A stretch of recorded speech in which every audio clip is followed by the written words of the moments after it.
And good evening and welcome to the Train Aficionado live show. I'm Jonathan Higgins. We're live from our Cincinnati studios.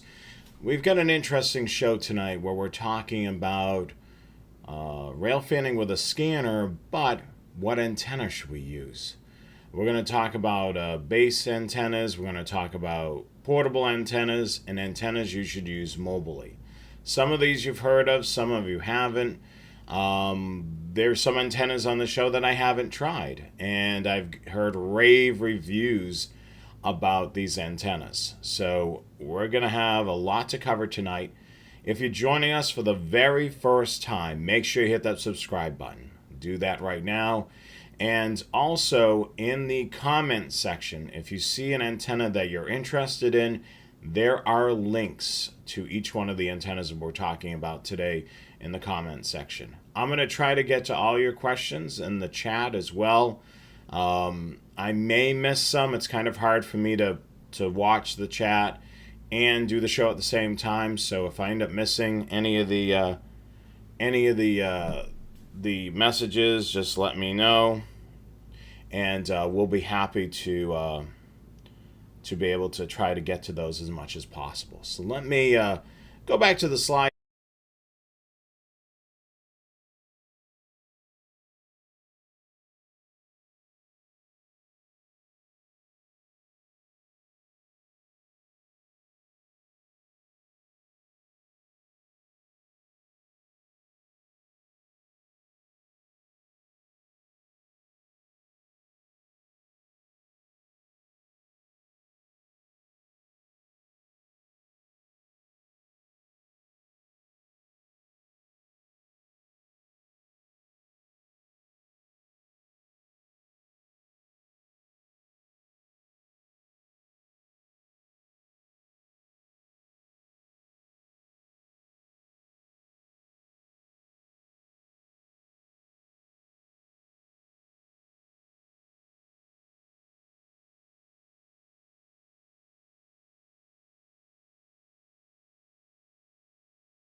Wow, I think I may have muted the audio there. Sorry about that. I'm back with you.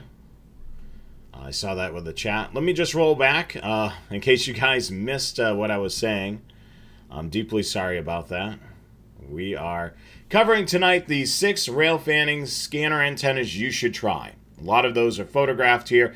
Of course, we have the Uniden Bearcat 125AT, one of the best radios for rail fanning, photographed right here on the slide right here. So definitely check that out. Also, make sure you tune in to our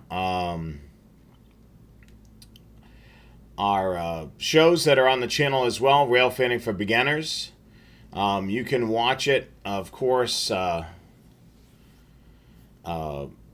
right on our YouTube channel.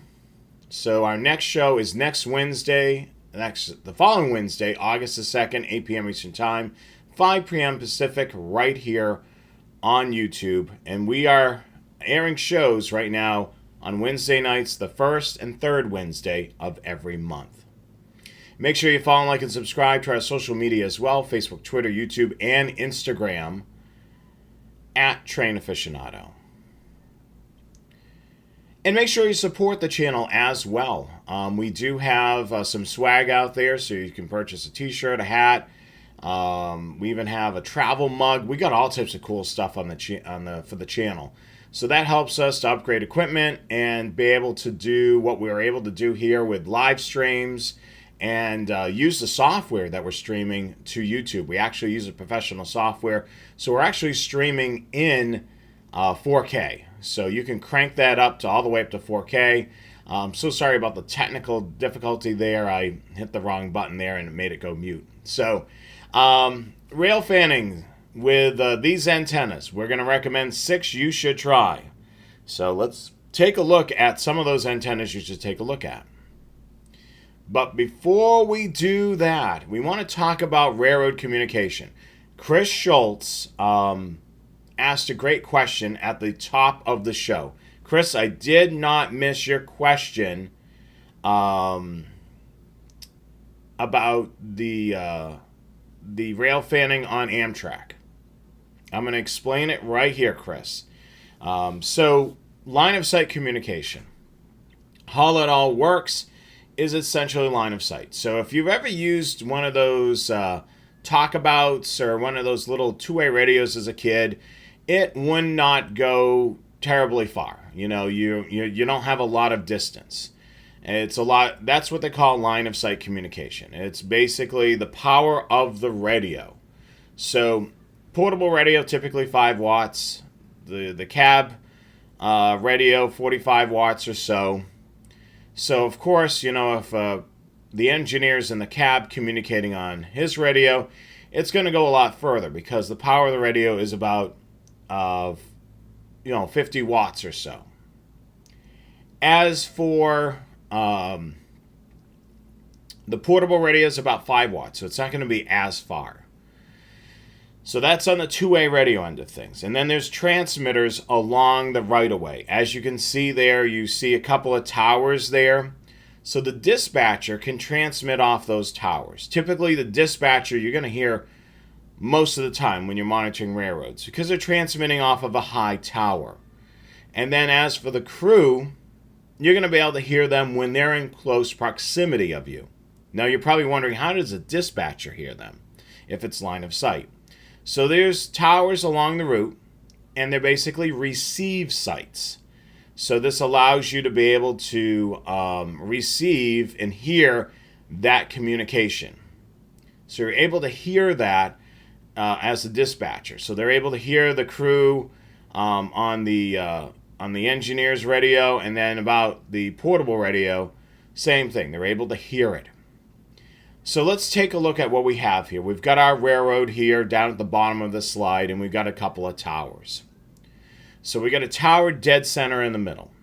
So if you're rail fan number 1 with your 125 AT or whatever scanner that you like, you're more than likely when you're at this location, you're going to be able to hear the dispatcher. Rail fan number 2, you're closer to the train where it's coming into your area. You're more than likely going to be receiving both the dispatcher and any communication from the crew from that train. It's line of sight. If it's flat terrain, that's going to help you. If it's hilly and mountainy, your reception is going to vary. If you're in a valley and the train is also in another valley, you may not hear it. So there's all types of things to keep in mind. You know, flat land, across water, signals go a lot further.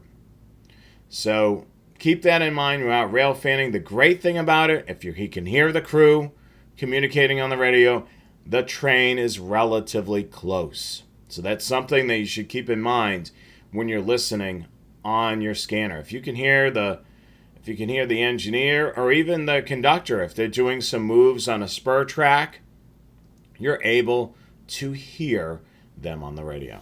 So, which is a really cool thing. So yeah, rail fan number 1, at that distance, you know, that's going to be just the dispatcher. Rail fan number 2, you're going to be able to hear the dispatcher and the crew as they're communicating. Now, I can't really give you mileage. That's all dependent on terrain. So in some areas of the country, you may be able to pick up a lot further than others. So keep that in mind. You know, all varies on terrain, power of the radio, your location, the location of where they're transmitting from. So I can't tell you you're going to be able to hear the train in everywhere 10 miles away, 20 miles away. It all depends on your location and where the train's located. Chris Schultz, you asked a question about Amtrak. So you're riding on Amtrak. Of course, you can use the stock antenna on your scanner. That would be fine. But if you're trying to hear other communication along the line that's not happening inside the train that you're on, you may want to get something a little bit more beefier of an antenna. Maybe one of the portable antennas that we recommend. Of course, you're going to be able to hear, the engineer and the conductor because you're on that train. Maybe the dispatcher tower is a little further away, and of course, you're inside the train. Think of it as almost you're inside of a tin can. So you're going to want to put, of course, the scanner by the window with the antenna to be able to pick up the best reception. You need an out inside there. Unfortunately, you can't mount an antenna for your scanner on the outside of the train when you're riding on it. But that's the best thing you can do. Sit the scanner by the window and maybe get one of these antennas that we talk about tonight that'll really bring in that VHF 160 to 161 megahertz.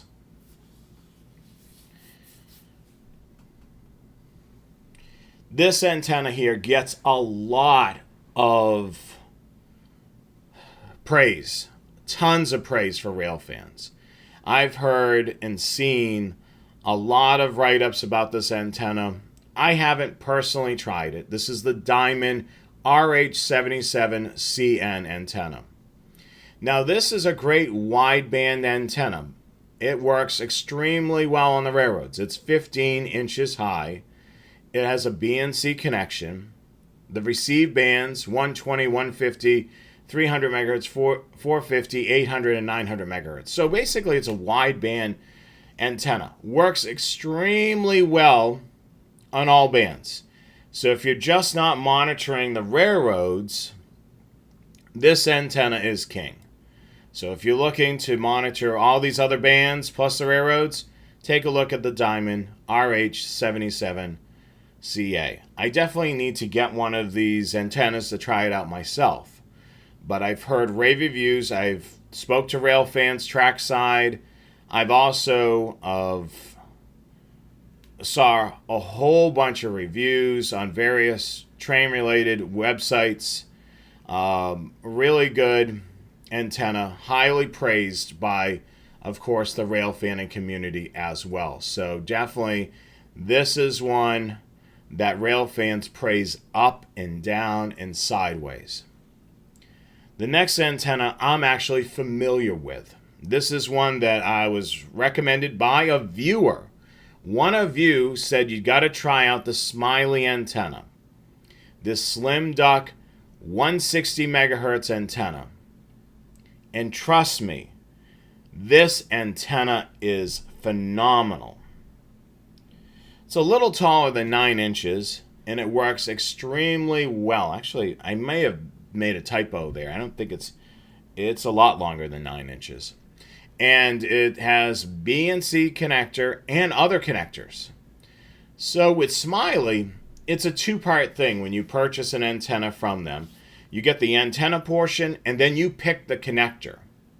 And the great thing about that connector, it's interchangeable. So if you buy one antenna, you can buy a couple of connectors and swap off the connectors. So if you're going from a radio that's got a B and C connection or an SMA connection, you can flip it around. The great thing about this antenna, it's made for the railroads. It's centered on the 160 megahertz.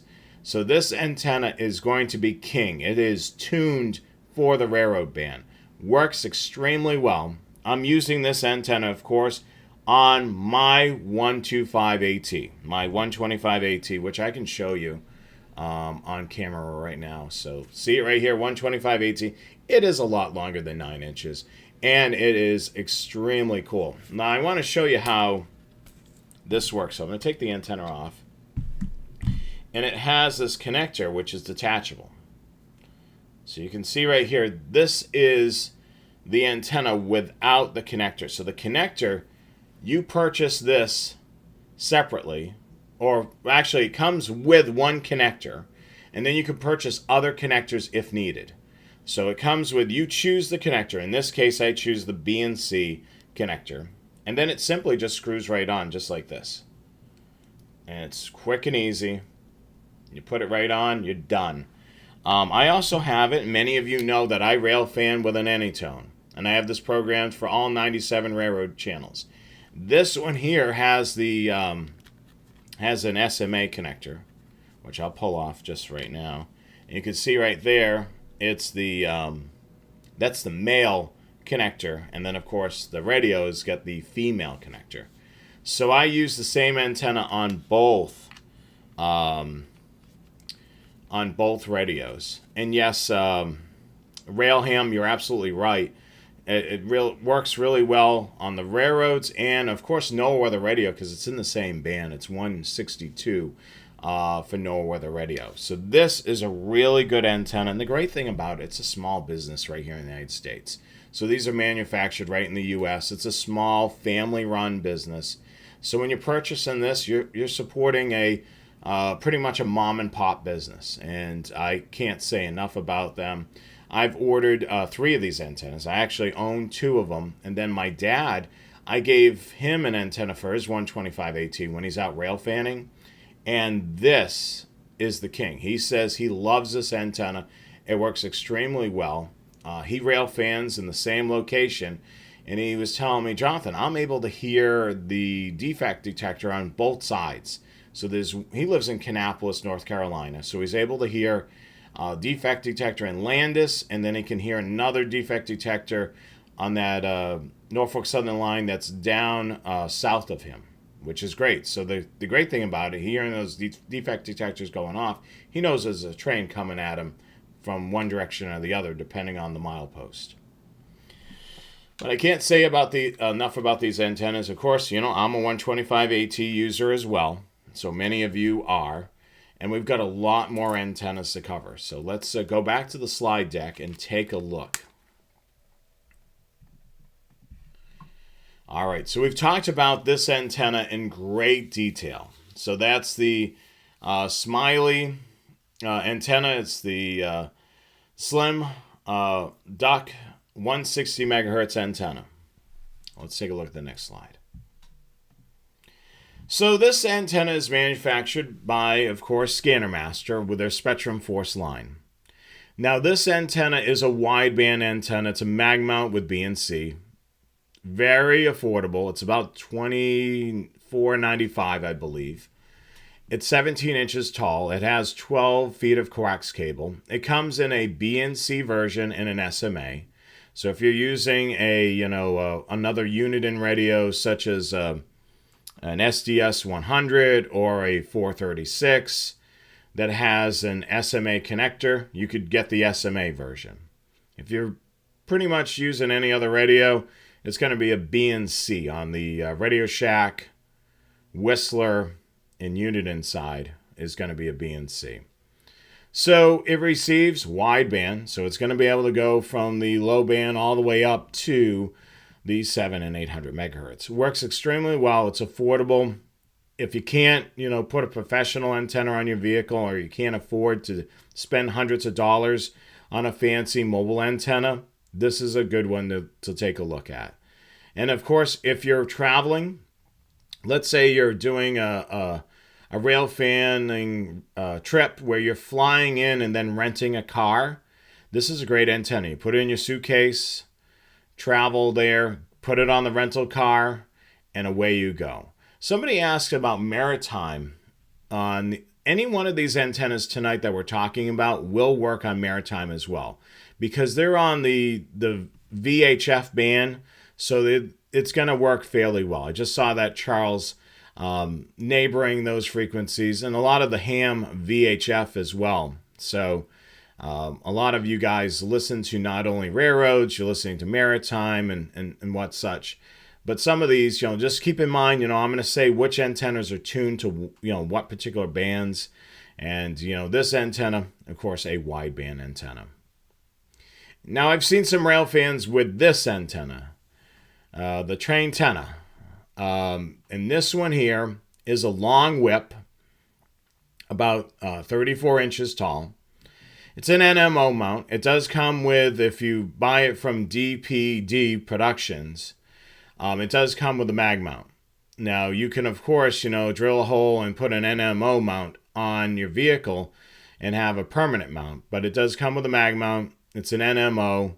It's a tall whip. So the thing is, you're going to have to be careful when you go into parking garages and what such. If you have a high-profile vehicle such as an SUV or a pickup truck. This antenna is tuned to the railroad frequencies, 160 to 161 megahertz. And it is a great antenna from what I'm hearing. It works extremely well. If you are using the mag mount, you want to put this in the center of the roof of your vehicle. The center is best, farther away from the engine as possible. You know, you want to put it somewhere in the middle, so the ground plane is certainly going to help this.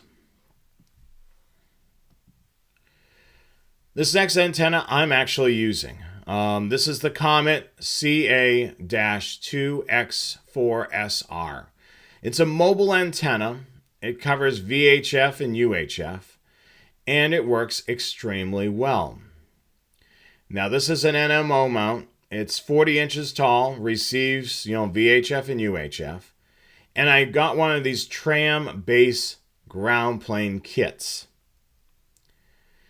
And I've cut the elements down, there's 4 elements on the ground plane, to 17 inches. Now, this is what I'm using for a base antenna. I'm currently renting a house here in Ohio, and there was a satellite dish on the roof. So the satellite dish is not connected to anything, so I pulled that down. And then I side mounted this antenna to that mount, one of those roof mounts, and was able to pick up the railroads. I'm able to pick up several detectors throughout the area. And basically, this little Tram ground plane kit allows you to kind of convert any mobile antenna into a rooftop antenna. So you can see there that you get some expandable brackets, not brackets, but I can't remember the technical term for those. But you basically pole mount it with those, and then you run coax cable. On this is,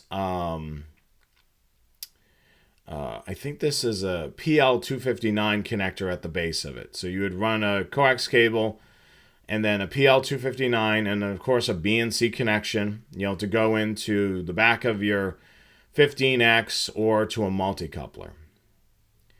Works extremely well. I can't say enough about this. I wasn't able to put the ferret on there. I was kind of concerned about the, the wind load here, because the ferret is a heavy antenna, and it is 8 feet tall. And that antenna works extremely well, but it didn't make it on the show tonight. And those are hose clamps, essentially. So you would side mount the Tram base ground plane kit to the side of the pole, and then you're basically good to go from there. Another base antenna that I would strongly recommend is this antenna here. I don't have any experience with it, but I've heard great things about it. It's a TrainTenna vertical outdoor base antenna. It is tuned to the 160 to 161 megahertz. So this one's going to be a great antenna for using for railroads.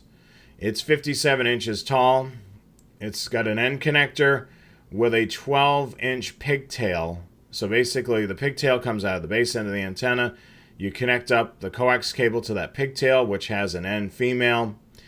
This antenna, of course, is omnidirectional. It's not a beam antenna. And it receives the 160 to 161 megahertz. So this antenna works extremely well on the railroads. I've heard some good things about these TrainTennas.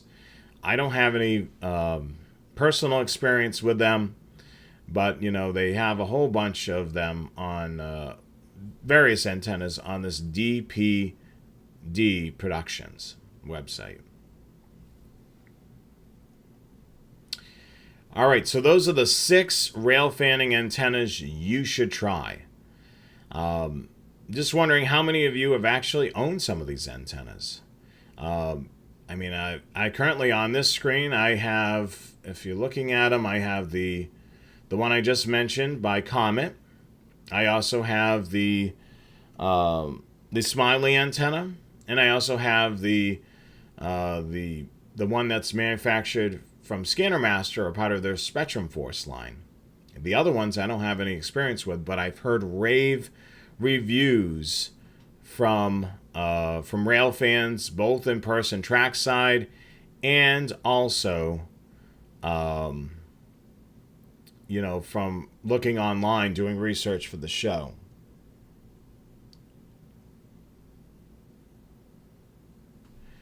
So we've got some questions and comments, so we're going to review those right now. So let's take a look at those. We had somebody ask, does scanners work on spots where there's more than one railroad? Yes. So yes, so for instance, I'm not too far away from the CSX line that comes out of Cincinnati, Ohio. 2 railroads actually use it. CSX owns it. Norfolk Southern also runs on it. They're on the same frequency when they're on the road or on the dispatch. They'll be on those frequencies, and then once they continue going further out, you may get up to Hamilton, Ohio. And there's multiple lines that converse right there. You have a Norfolk Southern line and a CSX line. So they're going to be on different frequencies. So you're going to want to program in those frequencies into the scanner. I've actually programmed in, all those frequencies in, and I did a blog entry about a couple of weeks ago. The 5 railroad frequencies you need to monitor when you're in Hamilton, Ohio. So programming in the appropriate frequencies into the radio, you're able to monitor all the railroads that are going through that town or city, I should say. So yeah, your scanner is able to scan multiple channels, and sometimes, a place like Hamilton, Ohio has got more than one railroad coming in and conversing or interchanging with each other, and it's going to involve more than one frequency.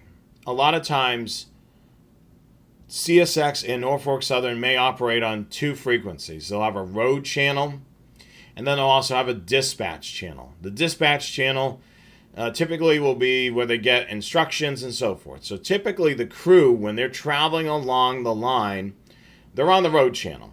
They'll hear defect detectors, they'll hear communication train to train, or communication to the dispatcher. If the dispatcher needs to give extensive instructions to a crew, they will tell that crew to switch over to channel 22 or whatever channel it needs to go for the instructions. So why do they do that? There's other trains on the line. So if the dispatcher and the crew are communicating back and forth with extensive instructions, the channel is now tied up. So what that means is nobody else can hop in there in case they have an emergency. So what ends up happening, the dispatcher says go to channel 22, they go to channel 22, and then the other trains that are along the line have an open channel. In case they go into emergency or they got some sort of issue, they can also communicate to the dispatcher, and he or she can hear them and be able to respond to them right away.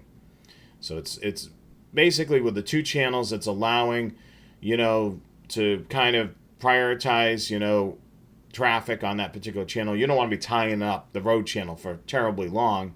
It's also distracting to the other crews that are traveling on that line, hearing, extensive instructions and so forth. On the road channel, you're also going to hear defect detectors, as I mentioned.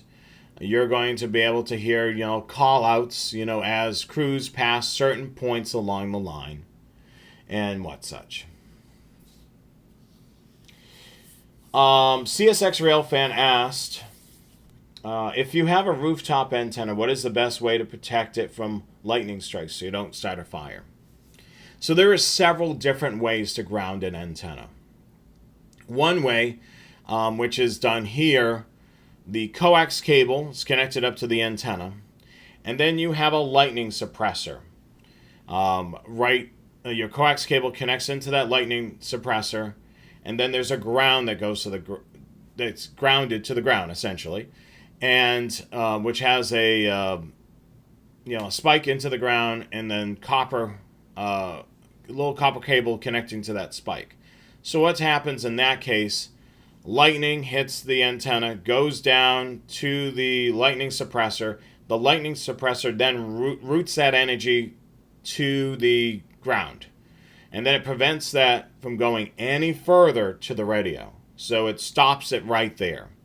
That's probably one of the best ways to do that. And you want to do lightning suppression, some sort of thing like that, to be able to eliminate, ruining your radios. If you don't have that there, that energy is going to go through the coax cable and right to the back of your radio and can cause major issues. But there are several different ways. That's one way that you can do it. So certainly keep that in mind.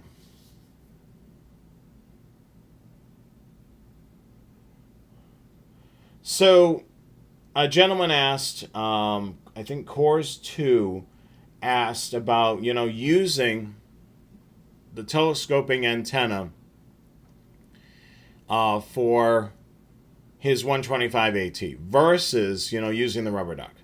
So a telescopic antenna, of course, can help reception. You can adjust the height of the antenna until you get good reception. 2, you have the little pivot thing, so you can turn it up and down or side to side. It's almost like the old TVs with the rabbit ears, essentially. So yes, you could try doing something like that. What I would recommend, if you do try an alternative antenna for railfanning, I would recommend tuning into NOAA Weather Radio. NOAA Weather Radio is a constant broadcast on 162 megahertz. It's neighboring the railroad frequencies, which is 160 to 161. So that will allow you to kind of get a baseline. Okay, is this proving reception or not? So what I would do is, try it with your rubber duck antenna, get a baseline. Okay, so I'm able to get 2 NOAA Weather Radio channels. So then take that off, put that other antenna on, then search your NOAA Weather Radio. Ooh, I'm getting 2 strong signals and I'm getting a weak third one. So then it's like, okay, improvement there. So now you're getting 3 weather channels, 2 really good and 1 a little scratchy, but you wasn't getting that before with the stock antenna. So that's a great thing about being a rail fan and trying out various antennas, is that NOAA Weather Radio channels, those 162 megahertz, are neighboring the 160 and 161 megahertz. So it's a great way to baseline to be able to see what's going on there.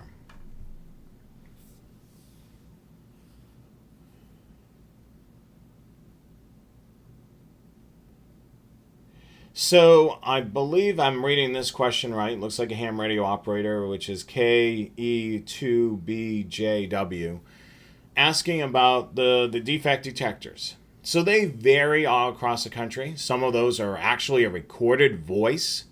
Some of them are a computer-generated voice. So there are various different manufacturers of defect detectors as well.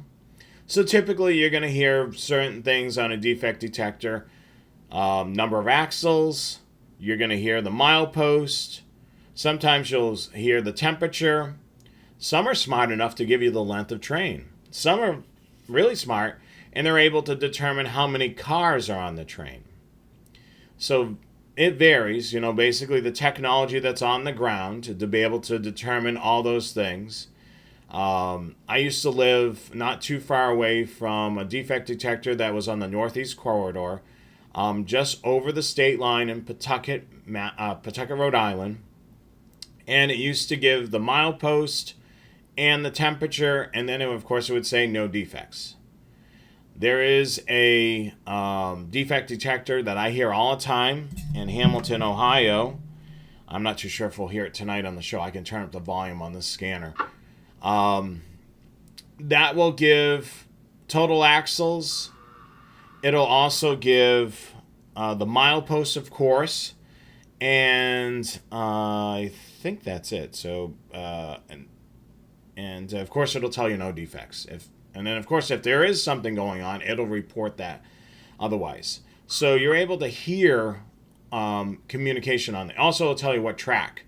There's 2 defect detectors right near each other because it's 2 tracks. So you'll hear track 1, no defects, track 2, no defects. So sometimes I've heard trains passing that defect detector, right after each other, and I would hear track 1 with a message, track 2 with a message. Now, a thing when you're listening on the scanner, so the defect detector goes off after the train has passed the defect detector. So keep in mind it may be passing defect detector 27.7. So it's already past that defect detector. It's either, going closer or away from you. So definitely keep that in mind. J-pole type antennas. Those I've heard are really good.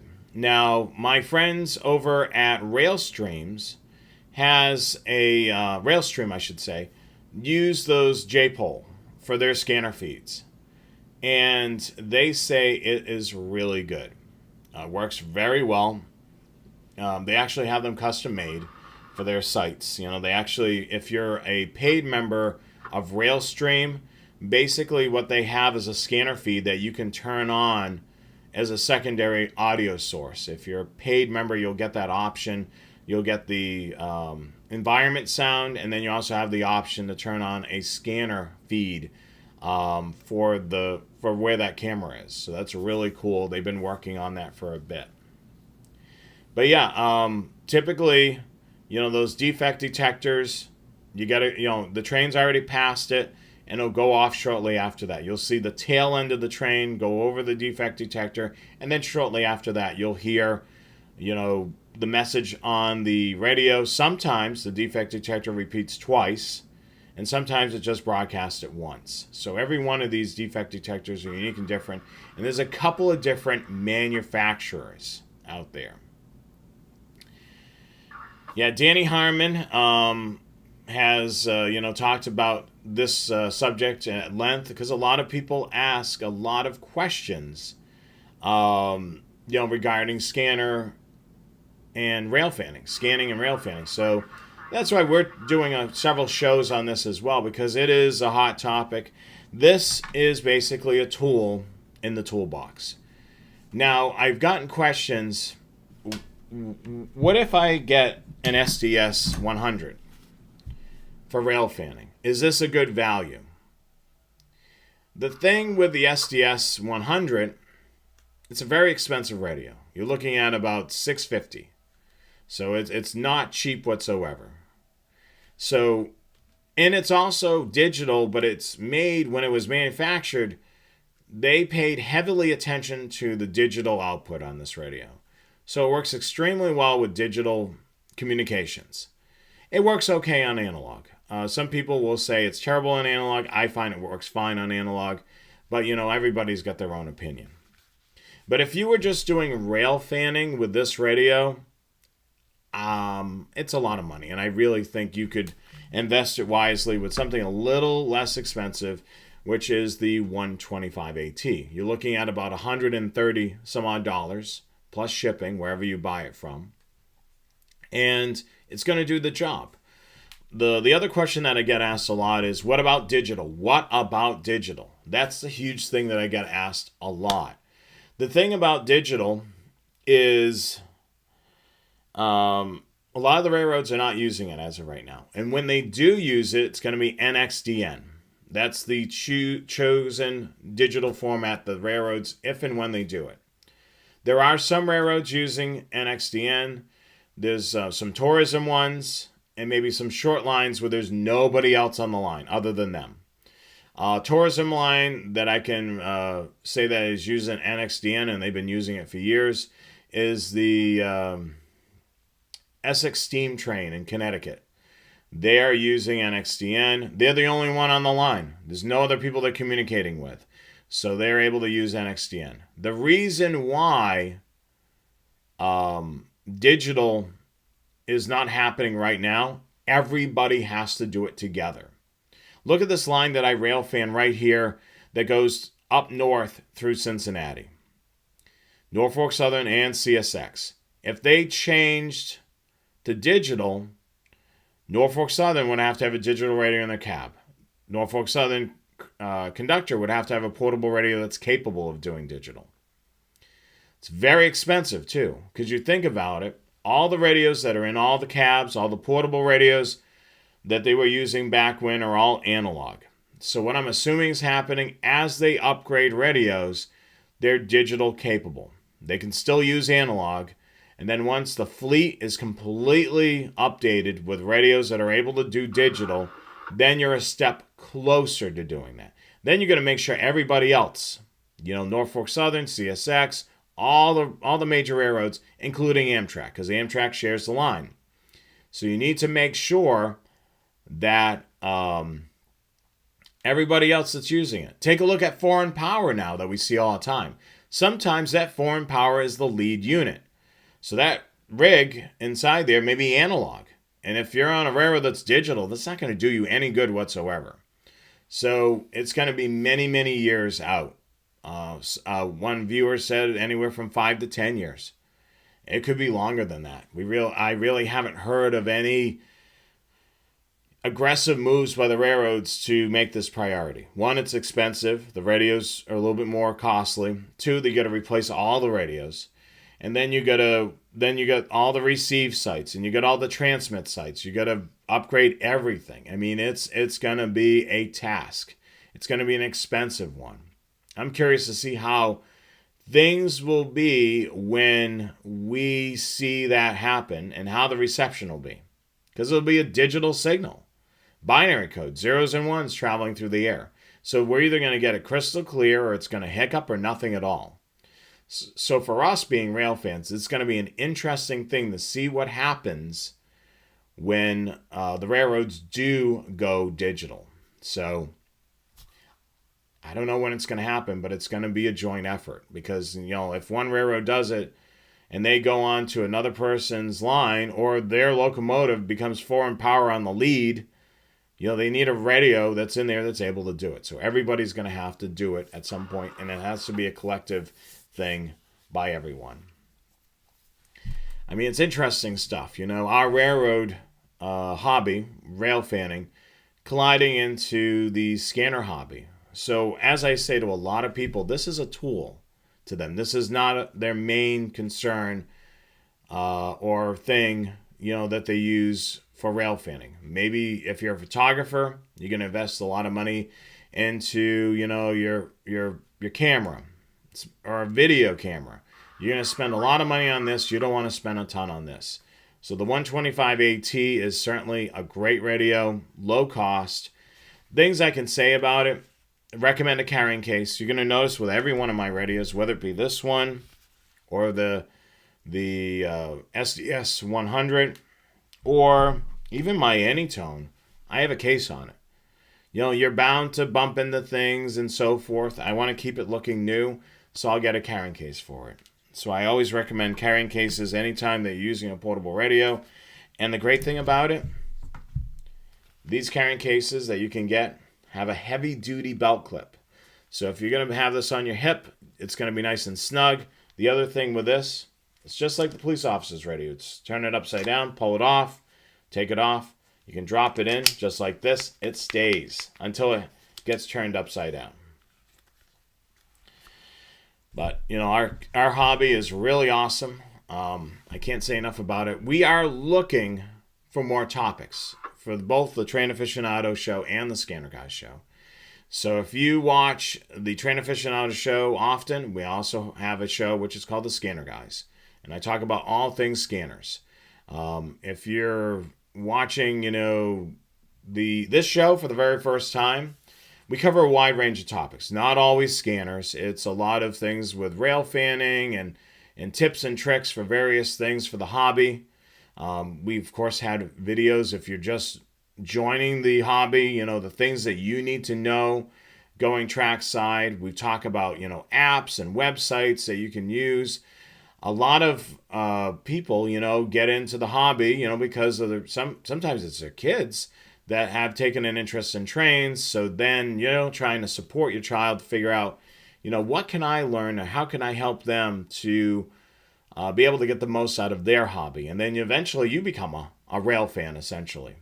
So we've got a lot of shows, of course, coming up, for the rest of the year.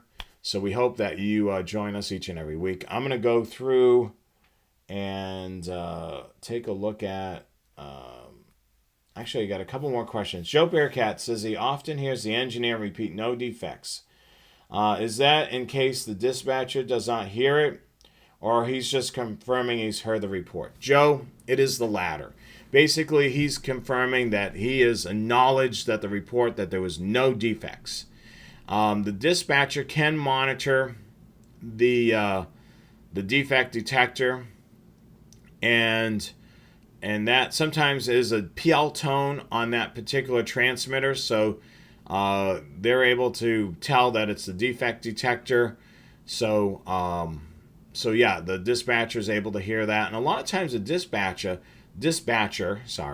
can hear, not only hear that, but they can also learn what's going on. They can get further details about what's going on from that defect detector, what car it is, depending on the technology, once again on the ground, and what it's able to feed to the dispatch center. So a lot of cool stuff. Highly recommend, a scanner when you're trackside. You're going to be able to hear a lot of the action. You're going to be able to hear communication, of course, from the dispatcher. There's some lines, if you don't hear any activity, could be a work crew out there. And there's other lines that there's really no activity because there's no trains intersecting with each other. You may hear a defect detector every now and then. The other thing that you can monitor on your scanner is the Fred. There's a UHF frequency that you can listen to, which has beeping. You can hear a series of beeps. So that's a low-powered transmitter that's communicating to the locomotive. So if you hear the Fred going off, you know that there's a train relatively close. So you can even listen to that, and that is really cool. So another thing that you can do, and of course, we've covered a lot of that in previous shows. So if you're looking for more information about rail fanning with a scanner, look through the Train Aficionado YouTube channel. We've covered many aspects of it, some great videos. Make sure you give this video a thumbs up. Make sure you subscribe to the channel. We're going to go through a couple of slides before we wrap up things for this evening, and then we'll catch you again next month right here on the channel. So let's take a look at the slide deck once more. So rail fanning with a scanner. So this is what we covered today. The 6 rail fanning scanner antennas you should try. So some really good, cool stuff there. Keep in mind, if you're interested in any of the antennas we spoke about in the show, there are links to them right in the description of this video. So definitely check those out and support those vendors that we've linked. Now available to watch on YouTube on our channel, Rail Fanning for Beginners. Watch that video right on our channel. Make sure you follow, like, and subscribe to our social media, Facebook, Twitter, YouTube, and Instagram. Our next show will be Wednesday, August the 2nd, the first Wednesday of the month, 8 p.m. Eastern Time, 5 p.m. Pacific on our YouTube channel. Make sure you hit that subscribe button and follow the channel. We greatly appreciate it. And shop our store. We've got all types of swag to help spread the news about Train Aficionado, so people can learn more about it as well. We've got t-shirts, hats, we've got windbreakers, we've got beanie hats, we've got all types of stuff. Some cool stuff on there. Help support the channel by shopping our store. That helps us to, upgrade microphones or pay for our streaming software that we're using tonight, which allows us to stream in 4K, and then also having the ability to switch from scene to scene as we do each and every night. And then us being able to go out and do some live videos as well. So we've done a couple of live trackside videos, which you guys have liked. And of course, once again, tonight's show, the 6 rail fanning scanner antennas you should try. So hopefully you've kind of gained some knowledge on some of these antennas that you should try. So we appreciate every one of you watching this evening. Thank you for your comments and your questions, and thank you for viewing the show. We really appreciate it. We love that, you guys are very interactive in the live chat. And those of you that are not able to watch the broadcast live, feel free to comment in the on the video as well. I try to read those comments as much as I can, and then reply back to those that I can. We appreciate the kind words that you guys have said. We really do appreciate each and every one of you. While you're out there, be safe. Of course, we're in the summer months. Stay hydrated. Make sure you bring some water with you, nice cold water. Stay hydrated. Bring some snacks as well. If you got a friend of yours that's remotely interested, have them tag along. Keep you company. I mean, certainly the railfanning hobby can be a lonely one if you're out there by yourself trackside. So maybe if you can get a friend to come along with you, have some great conversation, maybe a couple of snacks and a cool drink, and enjoy the day. I mean, I can't say enough about being out there railfanning. A lot of times it can be relaxing, a stress reliever, and we greatly appreciate each and every one of you that are out there watching the show tonight. Jim, good question. Joe Bearcat, are you going to be on the show next week? That is a good question. I saw all the teases you were putting out there, but I'm wondering, are you going to be on the show next week?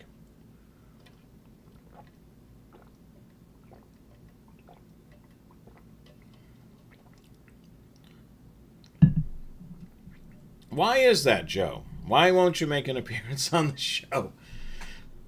We would love to have you on whenever you're ready. I know you've talked about coming on the show, but we would greatly appreciate, you coming on the show. But it sounds like I'm going to be making some sort of announcement next week. So definitely tune in to Train Aficionado and Scanner Guys. And for the latest updates. And it sounds like this could be something related to our hobby, maybe introducing something new. From everything that he teased there, we'll find out soon enough. So thank you so much for everyone joining us this evening. I'm Jonathan Higgins. Be safe out there, and we'll catch you again next week on the Scanner Guys, and then we'll start the month with another Train Aficionado Live. Until then, be safe. Have a great rest of your evening. I'm Jonathan Higgins. So long.